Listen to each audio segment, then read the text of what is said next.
నారా చంద్రబాబు నాయుడు గారికి గౌరవ వందనాన్ని సమర్పిస్తూ ముందుకు కదులుతోంది ఏపీఎస్పీ పైప్ బ్యాండ్ కంటింజెంట్. అదిగో మన ముందుకు వస్తోంది ఆంధ్రప్రదేశ్ అగ్నిమాపక శాఖ శకటం. నేతృత్వం వహిస్తున్న వారు శ్రీ కె వినయ్, సహాయ జిల్లా అగ్నిమాపక అధికారి, విజయవాడ. అగ్ని ప్రమాదాలు, ప్రకృతి విపత్తులు, రోడ్డు ప్రమాదాల నుండి ప్రజల ప్రాణ ఆస్తి నష్టాలు నివారించడంలో వీరి పాత్ర ఎంతో గణనీయం. ఈ సంవత్సరం జూలై 29 మరియు ఆగస్టు 11వ తేదీల్లో విశాఖపట్నంలోని మెడికవర్ హాస్పిటల్స్ మరియు సెవెన్ హిల్స్ హాస్పిటల్స్ నందు జరిగిన అగ్ని ప్రమాదాల్లో అగ్నిమాపక సిబ్బంది చాకచక్యంతో వ్యవహరించి ఐసీయూలో ఉన్న 15 మంది ప్రాణాలను కాపాడారు. ఆగస్టు 4వ తేదీన కార్బా ఎక్స్ప్రెస్ రైల్ అగ్ని ప్రమాదానికి గురైనప్పుడు మంటల్ని ఆర్పి పెను ప్రమాదాన్ని తప్పించారు. గౌరవనీయులైన ముఖ్యమంత్రి గారి నేతృత్వంలో 253 కోట్ల రూపాయలతో అగ్నిమాపక శాఖ ఆధునీకరణకు నడుం బిగించడం జరిగింది. అదిగో వస్తోంది ప్రకృతి వ్యవసాయంతోనే మెరుగైన సుస్థిర భవిష్యత్తు సాధ్యమంటూ ప్రకృతి వ్యవసాయ శాఖ శకటం. ప్రకృతి వ్యవసాయంతో వాతావరణ అత్యయిక స్థితిని అధిగమించవచ్చని, రైతాంగం ఇంట బంగారు పంటతో చిరునవ్వుల సిరులు కురిపించవచ్చని ఈ శకటం చాటి చెబుతోంది. 2016 సంవత్సరంలో ఎంతో దూరదృష్టితో మన రాష్ట్ర ముఖ్యమంత్రి వర్యులు శ్రీ నారా చంద్రబాబు నాయుడు గారి నేతృత్వంలో రూపుదిద్దుకున్న ఏపీసీఎన్ఎఫ్ ఆంధ్రప్రదేశ్ ప్రజా భాగస్వామ్య ప్రకృతి వ్యవసాయం ముఖ్యమంత్రి గారి ఆలోచనలకు తగ్గట్టుగా ఖండాంతరాలు దాటిపోయింది. వ్యవసాయ రంగంలో నోబెల్ బహుమతికి సమానమైన గుల్బెంకియన్ ప్రైజ్ ఫర్ హ్యుమానిటీ 2024 అవార్డుతో ప్రకృతి వ్యవసాయ కార్యక్రమం గ్లోబల్ స్థాయిలో ఖ్యాతి గడించింది. అదిగో ఇది రైతు సంక్షేమ ప్రభుత్వం, పాడి రైతు సంతోషమే లక్ష్యమంటూ చాటి చెబుతూ మన ముందుకు వస్తోంది పశు సంవర్ధక శాఖ శకటం. మన రాష్ట్రం ప్రపంచ ప్రఖ్యాత ఒంగోలు మరియు పొంగనూరు ఆవు జాతులకు, నెల్లూరు మాచర్ల గొర్రెలకు మరియు ఆసిల్ జాతి కోళ్లకు పెట్టింది పేరు. 108.19 లక్షల పశువులు, 231.49 లక్షల గొర్రెలు మేకలు, 1078.63 లక్షల కోళ్లతో మన రాష్ట్ర పశు సంపద అభివృద్ధి చెందుతుంది. మన రాష్ట్రంలో 42 లక్షల రైతు కుటుంబాలు పశుపోషణపై ఆధారపడి జీవనం సాగిస్తున్నాయి. ఈ ఏడాది గుడ్లు, మాంసం, పాల ఉత్పత్తుల్లో దేశంలోనే మొదటి 3 స్థానాల్లో నిలిచేందుకు మన రాష్ట్ర పశు సంవర్ధక శాఖ లక్ష్యాన్ని నిర్దేశించుకుంది.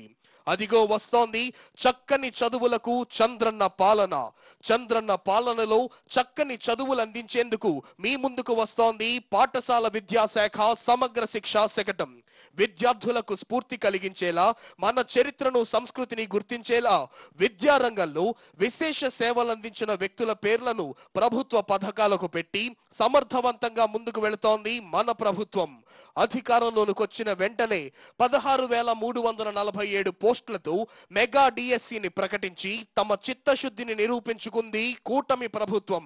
ఒక తల్లికి ఎంతమంది పిల్లలున్నా బడిలో చదివే ప్రతి విద్యార్థికి నేరుగా 15,000 రూపాయలు నగదు అందించే దిశగా తల్లికి వందనం, 1 నుంచి 10వ తరగతి వరకు చదువుతున్న విద్యార్థులకు ఉచితంగా సర్వేపల్లి రాధాకృష్ణన్ విద్యార్థి మిత్య స్టూడెంట్ కిట్స్ ను అందిస్తోంది. తదితర వినూత్న కార్యక్రమాలతో విద్యార్థుల బంగారు భవిష్యత్తుకు బాటలు వేస్తోంది మన కూటమి ప్రభుత్వం. ఆరోగ్య ఆంధ్రప్రదేశ్ సారిద్దాం, క్యాన్సర్ రహిత దిశగా పనిచేద్దాం. అదిగో వస్తోంది వైద్యారోగ్య శాఖ శకటం. మన రాష్ట్ర ప్రభుత్వం ప్రాణం విలువ తెలిసిన ప్రభుత్వం. అందుకే రాష్ట్రంలోని అన్ని ప్రాథమిక, పట్టణ ఆరోగ్య కేంద్రాలను మరియు విలేజ్ హెల్త్ క్లినిక్లను ఆయుష్మాన్ ఆరోగ్య కేంద్రాలుగా గుర్తించారు. దేశంలోనే మొట్టమొదటిసారిగా రాష్ట్రంలో ప్రతి కుటుంబానికి 25 లక్షల రూపాయల ఆరోగ్య బీమా కల్పించడం జరిగింది. ప్రతి ఇంటికి డిజిటల్ హెల్త్ కార్డులు పంపిణీతో పాటు ప్రసూతి, నవజాత శిశు ఆరోగ్య సంరక్షణ సేవల వంటి అనేక వైద్య సౌకర్యాలు అందించడం జరుగుతోంది. రొమ్ము, గర్భాశయ, ముఖద్వార మరియు నోటి క్యాన్సర్ వ్యాధులను తొలి దశలోనే గుర్తించి చికిత్స అందించే దిశగా హోమీ బాబా క్యాన్సర్ హాస్పిటల్ తో సమన్వయం చేసుకుంటూ ముందుకు వెళుతోంది రాష్ట్ర ప్రభుత్వం. మహిళా సంక్షేమమే చంద్రన్న ధ్యేయం. అదిగో వస్తోంది గ్రామీణ పేదరిక నిర్మూలన సంస్థ సెర్ప్ శకటం. మహిళా సంక్షేమమే ధ్యేయంగా పేదలకు సేవ చేయడంలో ఎప్పుడూ ముందుండేది మన రాష్ట్ర ప్రభుత్వం. అందుకే సూపర్ 6 లాంటి అద్భుతమైన ఆలోచనలతో మహిళల జీవితాల్లో కాంతులు తీసుకురావాలని, వారిని లక్షాధికారులు చేయాలనే లక్ష్యంగా పెట్టుకుంది. ఎన్టీఆర్ భరోసా పింఛన్, స్త్రీనిధి, ఉన్నతి, ఆహార ఉత్పత్తులు, మహిళా మార్ట్ వంటి వివిధ సంక్షేమ పథకాలు అమలు చేస్తూ మహిళలు తమ కాళ్ల మీద తాము నిలబడేలా చేస్తోంది రాష్ట్ర ప్రభుత్వం. గత ప్రభుత్వం నెలకు కేవలం 3,000 రూపాయలు మాత్రమే పెన్షన్ ఇస్తే, ఇచ్చిన మాట ప్రకారం అవ్వాతాతలకు అండగా ఉండేందుకు నెలకు 4,000 రూపాయల పెన్షన్ పెంచి అందిస్తోంది మన కూటమి ప్రభుత్వం. ఇప్పుడు వస్తోంది మహిళాభివృద్ధి మరియు శిశు సంక్షేమ శాఖ శకటం. మహిళలు మరియు పిల్లల సంక్షేమం కోసం రాష్ట్ర ప్రభుత్వం అనేక కార్యక్రమాలను అమలు చేస్తోంది. అందులో ముఖ్యమైనది బాల సంజీవిని.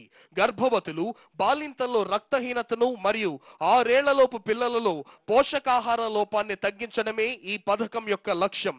బాల సంజీవని పథకం సమర్థవంతంగా అమలు చేయడానికి 2024-25 సంవత్సరానికి గాను 2,209.55 కోట్లను కేటాయించింది మన రాష్ట్ర ప్రభుత్వం. పిల్లల సమగ్ర అభివృద్ధికి కృషి చేస్తోంది గౌరవనీయులైన ఆంధ్రప్రదేశ్ రాష్ట్ర ముఖ్యమంత్రి వర్యులు శ్రీ నారా చంద్రబాబు నాయుడు గారి నేతృత్వంలోని సమర్థమైన ఆంధ్ర రాష్ట్ర ప్రభుత్వం. అదిగో వస్తోంది రాష్ట్రానికి నూతన శాఖ ఆరంభం, మన పరిశ్రమల శాఖ శకటం. పరిశ్రమలు రాష్ట్ర అభివృద్ధికి గ్రోత్ ఇంజన్లు.